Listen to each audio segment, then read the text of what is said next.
Hey guys, we're going to solve more quadratics today. We are specifically going to be looking at solving quadratics by taking the square root, and we'll talk about what that means here in a second. Go ahead and do the warm-up, solve by factoring. So this is what we did the other day. Take a minute, solve this, and then come back and check it. Alright, you should be getting x equals negative 2/3 and x equals 6. So please make sure when you get it equal to 0 first by subtracting 5, and then when you bust that b, then you can do your grouping and then set those factors equal to 0.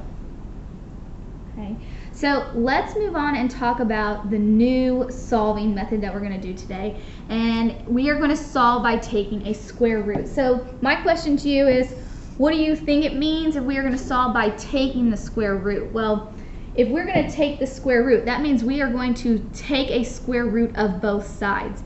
So the only reason we would want to take a square root is to get rid of a square. So kind of like adding and subtracting cancel each other out. They undo each other. A square and a square root cancel each other.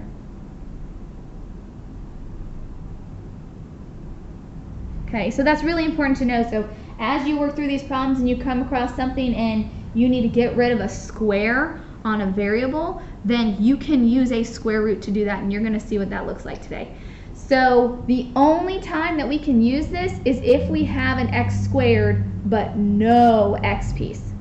If we have an x squared and an x piece, that means we need to use our factoring method. Okay, if we only have an x squared and no x, then this means we can do a square root. So looking here at number 1, we can see that yes, we only have an x squared. I do not have a piece that is just an x. So that means I can get rid of that square by taking a square root of both sides. So that means I am going to draw a square root symbol on the left side and a square root symbol on the right side. So this square and this square root cancel each other. I am still left with that x on the left-hand side, so I need to bring that x down. Then on the right-hand side, I need to know, well, what's the square root of 4? Well, I think everybody is comfortable saying the square root of 4 is 2. But my question is that the only answer? So if you look over here in the box on the right-hand side, it says when we take the square root, we get 2 answers. We get a plus and minus. Okay? That's because I could say that, yes, 2 times 2 is 4, but also negative 2 times negative 2 gives me that positive 4. So we need 2 answers. So the easiest way to do that is put a plus minus in front of that number. Okay, so that represents 2 answers. That represents x equals 2 and also x equals negative 2. If you want to write them out as 2 separate answers, feel free. Okay, either way, it's fine as long as you have both of them represented. Okay, number 2, on the other hand, we have a 4x squared equals 52. Now, I see an x squared and no x's, but I can't take the square root just yet. What I need to do is I need to isolate my square piece. So let's write that down. Isolate my square piece. Okay, so if we're looking at this problem, my x is the piece that's being squared. So that means I need to get rid of this 4 in front. So my question is, how can I get rid of that 4? Well, mathematically, this is reading 4 times x squared, and we know to undo multiplication, we can divide. So that cancels the 4, leaving me an x squared equals 13. Now we're back to a problem like number 1, where my x squared is all alone, so I can get rid of the square by square rooting both sides. So this makes the square and the square root cancel. I still have an x. I'm going to get 2 answers, plus and minus. Now, square root of 13. 13 is not a perfect square, so if you check it in your calculator, it's going to give you a decimal answer. We do not want to write the decimal because we want an exact answer. So for right now, we're just going to write that it's plus or minus the square root of 13. Okay, so that again represents two answers. X equals the square root of 13 and x equals negative square root of 13. All right, if we come down here and look at number 3, let's figure out where our square piece is. So we're looking here and I see that is my square piece. So I need to get that completely by itself first. So I'm looking and I see a 2 in front of it, but I also see a plus 8. So I have to remember when we undo PEMDAS, which piece do I need to get rid of first? So we need to move the 8 first. So subtract 8 on both sides first. So we have 2x squared equals 162. I still need to get this x squared piece alone, so we need to get rid of the 2. So we're going to use division. So I have x squared equals 81. Now my x squared piece is alone, so I can get rid of the square by square rooting both sides. This is going to leave me with x equals plus or minus, because anytime I take a square root, I get 2 answers. And 81 is a perfect square. The square root of 81 is 9. So this represents both my answers, positive 9 and negative 9. Okay. Number 4 is very similar to number 3, so let's see where our square is. It's right there. So that means I need to get rid of the 2 and I need to get rid of the plus 5. So according to PEMDAS, we need to undo the adding and subtracting before the multiply. So we're going to subtract 5. So we get 2x squared equals 14.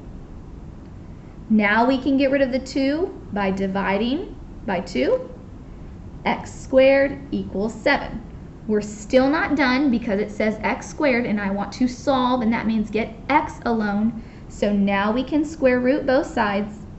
A square and a square root cancel, leaving me just the x on the left. Anytime I take a square root, I get plus or minus.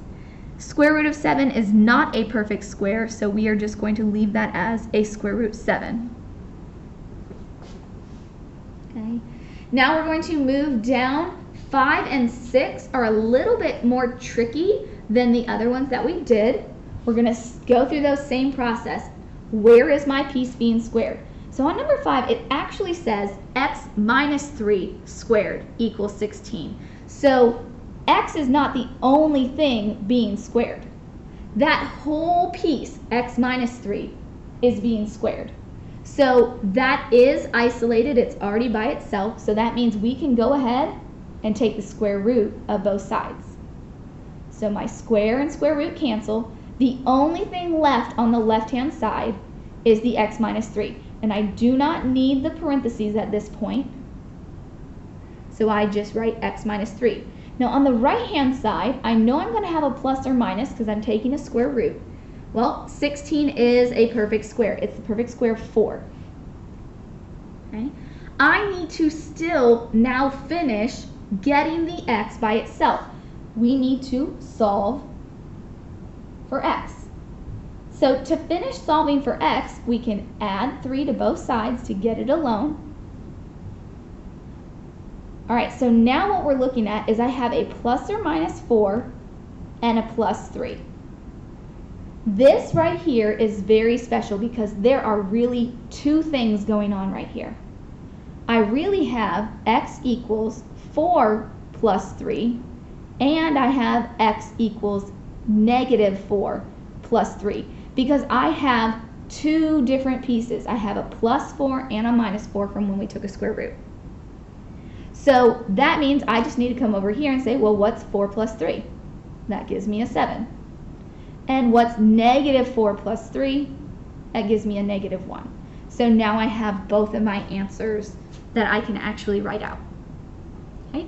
Number 6, similar like number 5. The 5x plus 1 is the part being squared. So it is alone, so we're going to square root both sides. Squares and square roots cancel. I have 5x plus 1 equals plus or minus the square root of 25 is 5. We still need to finish the left-hand side getting x by itself. So subtract 1. So I have 5x equals plus or minus 5 minus 1. Don't combine those yet because I have two things, plus or minus 5. To finish getting x alone, let's divide by 5. All right, now I'm going to split this into two because this is really two things going on. So the first one says x equals negative 5, it doesn't matter which one we do first, minus 1 over 5. And the other one says x equals 5 minus 1 over 5. Okay, well, negative 5 minus 1 is negative 6, so this is going to give me a negative 6 over 5.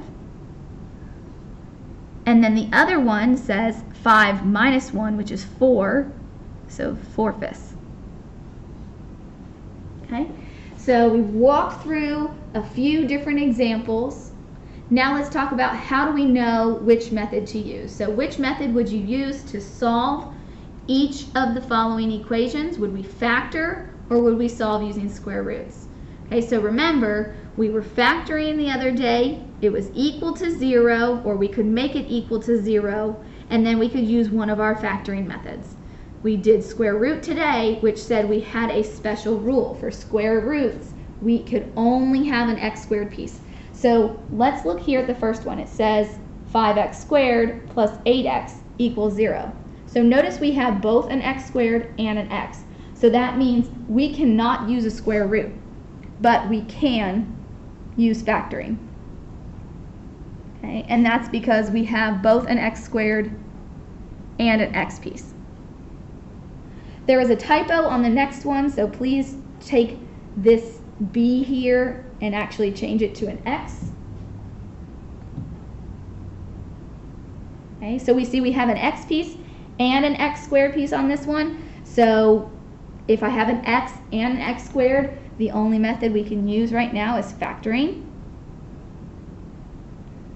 Okay, again, because we have an x squared and an x.